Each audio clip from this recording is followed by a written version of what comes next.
স্পিরোমিটার ব্যবহার করে একটি গোলীয় তলের বক্রতার ব্যাসার্ধ পরিমাপ, এবং ফিগারের অপোজিটে ফিগার পেজের অপোজিটে যেন কিছু লেখা না থাকে। অর্থাৎ আমরা একটা নোটিশ পড়ি, দেখো বাংলাদেশ আন্তঃশিক্ষা বোর্ড সমন্বয় কমিটি, এখানে বলা হয়েছিল 2024 সালে এইচএসসি সমন্বয় পরীক্ষা জাতীয় শিক্ষাক্রম পাঠ্যপুস্তক বোর্ড বাংলাদেশ কর্তৃক প্রণীত 2023 সালের পুনর্বিন্যাসকৃত পাঠ্যসূচি অনুযায়ী অনুষ্ঠিত হবে। অর্থাৎ 2023 সালের যে সিলেবাসটি ছিল তোমাদের ঠিক একই সিলেবাসে পরীক্ষা অনুষ্ঠিত হবে।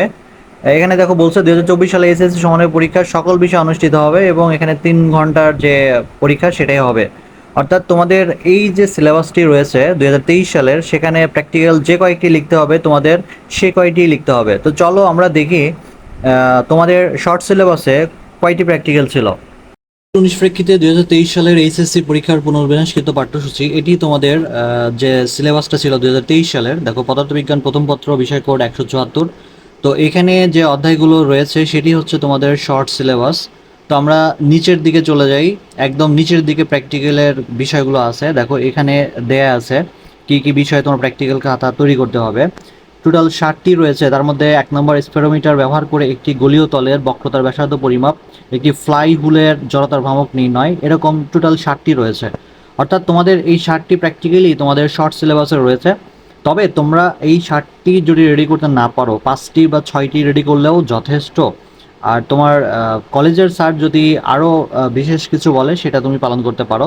তবে এই 60টি যে দিতে হবে এমন কোনো কথা নয়, তুমি 5টি বা 6টি দিতে পারবে, কোনো প্রবলেম নাই।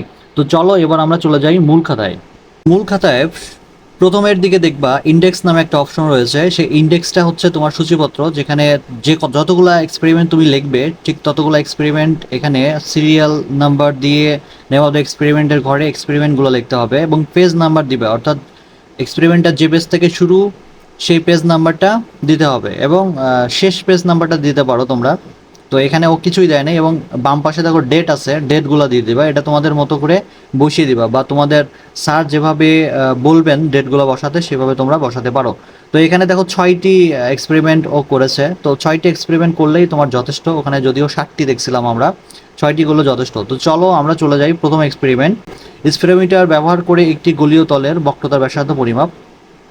তো এক্সপেরিমেন্টের শুরুতে কিছু ভাগ থাকে, তার মধ্যে 1 নম্বর হচ্ছে তোমার তত্ত্বটা দিতে হবে। অর্থাৎ তুমি যে নম্বরগুলো পাবে, অর্থাৎ রিটেনে যে নম্বরটা রয়েছে এবং তোমার খাতাতে যে 5 মার্কস রয়েছে সবগুলোই কিন্তু বিভিন্ন খাতে নম্বর ভাগ থাকে। যেরকম তত্ত্বতে তুমি কিছু নম্বর পাবে। তারপর প্রয়োজনীয় উপকরণ, কাজের ধারা। কাজের ধারা হচ্ছে তুমি কাজটা কিভাবে করেছো সেটি তোমার দিতে হবে, কাজের ধারা। এবার দেখো ফিগার থাকবে, ফিগারটা থাকবে তুমি যে পাশে এক্সপেরিমেন্টটা লিখেছো ঠিক তার বাম পাশের পেজটাতে ফিগারটা আঁকাতে হবে এবং ফিগারের অপোজিটে ফিগার পেজের অপোজিটে যেন কিছু লেখা না থাকে। অর্থাৎ এই ফিগারটা থাকবে একদম ফ্রেশ। দেখো এই যে ছবিটা তোমরা দেখতে পাচ্ছ না, এটা ও পেন্সিল দিয়ে এঁকেছে। তো এরকম ফ্রেশ থাকবে। পেছনের দিকে যদি লেখা থাকতো তাহলে কিন্তু এই এত ফ্রেশ সাদা মনে হতো না। এবং ফিগারের নিচে অবশ্যই ফিগার কি কিসের ফিগার সেটা উল্লেখ করতে হবে। যদিও ও উল্লেখ করে নাই কিন্তু তোমাদের উল্লেখ করতে হবে।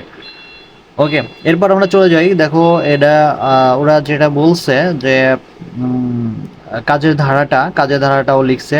তারপর পর্যবেক্ষণ সন্নিবেশন এটা লিখতে হবে। তারপরে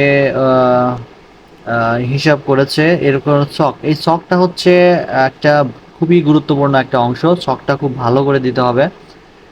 ছকটা যদি ভালো করে না দেওয়া হয় তাহলে কিন্তু একটু প্রবলেম হয়, কারণ হিসাব মিলে না।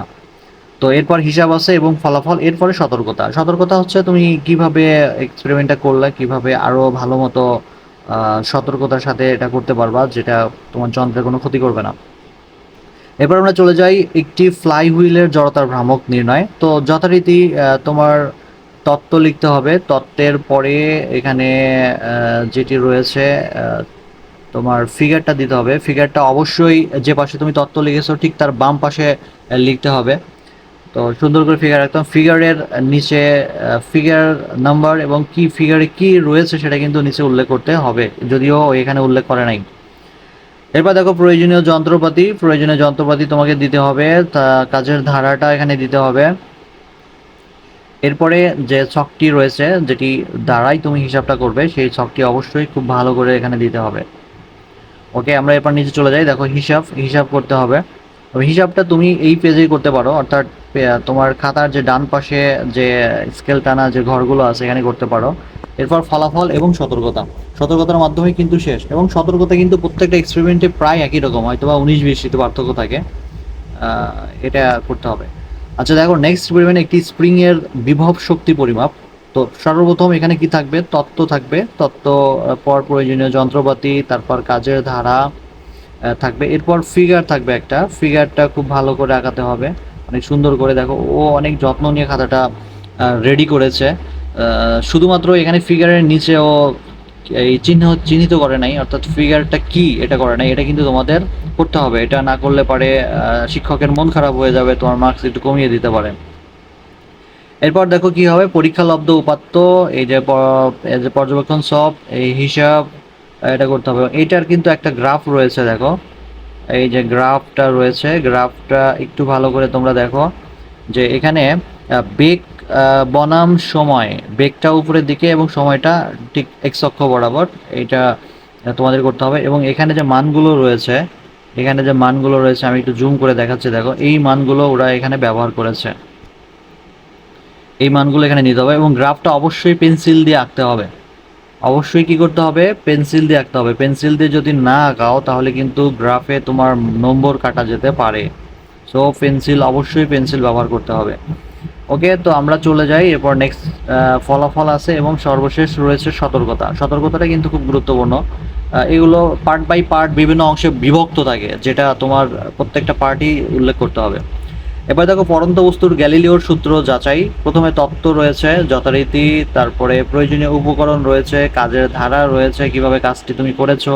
এরপর দেখো ছবি রয়েছে একটা, এই ছবিটা তোমাদের আঁকতে হবে। যে পাশে তত্ত্ব ঠিক তার বাম পাশে যে ফ্রেশ সাদা যে পেজটা রয়েছে ওইখানে তোমাদের এই ছবিটা দিতে হবে এবং নিচে ফিগারটা দিতে হবে।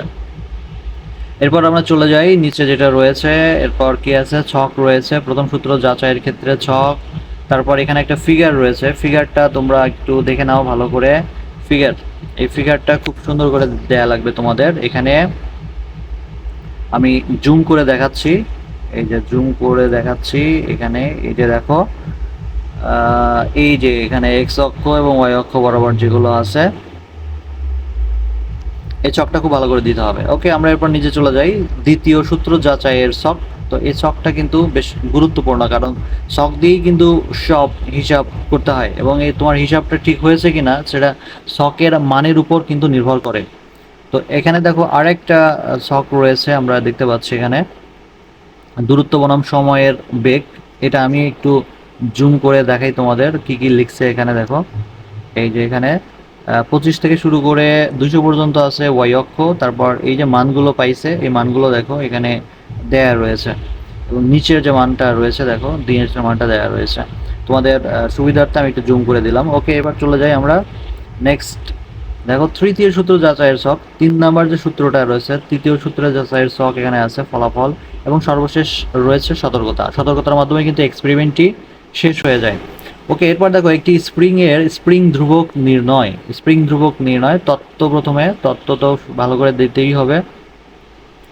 তারপর আমরা চলে যাই নিচে, এখানে যে চিত্রটি রয়েছে চিত্রটি অনেক সুন্দর করে আঁকাতে হবে। দেখো এই যে চিত্রের নিচে ফিগার অবশ্যই দিতে হবে। ওকে, আমরা চলে যাই এরপর নিচে দেখো। ওকে, এরপর কি রয়েছে, স্প্রিং এর ধ্রুবক নির্ণয়ের ছক। তো ছকটা বেশ গুরুত্বপূর্ণ। এরপর লেখচিত্র অঙ্কন করতে হবে এখানে। এই যে লেখচিত্র ভর, আমি একটু জুম করে মানগুলো দেখাচ্ছি, তোমরা একটু ভালো করে দেখে নাও।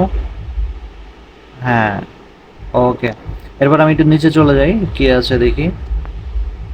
গ্রাফ থেকে প্রাপ্ত মান, গ্রাফ থেকে মান বের করা, এখানে দেখো এটা লিখছে। এরপর সর্বশেষ রয়েছে সতর্কতার মাধ্যমে কিন্তু এটা আমাদের এক্সপেরিমেন্টটা শেষ। এরপর স্প্রিং এর সাহায্যে ভরের তুলনা। প্রথমেই তত্ত্বটা দিবা তোমরা। এরপরেই বাম পাশে যে ছকটা রয়েছে ছকটা সুন্দর করে দিবে, ছকটা। ওকে, ছকটা দিলে তারপরে রয়েছে প্রয়োজনীয় যন্ত্রপাতি, তারপরে হচ্ছে কাজের ধারা। এবং এখানে একটা ফিগার রয়েছে, ফিগারটা একটু ভালো করে দিতে হবে। দেখো ওকে, তারপরে আমরা চলে যাই নিচে।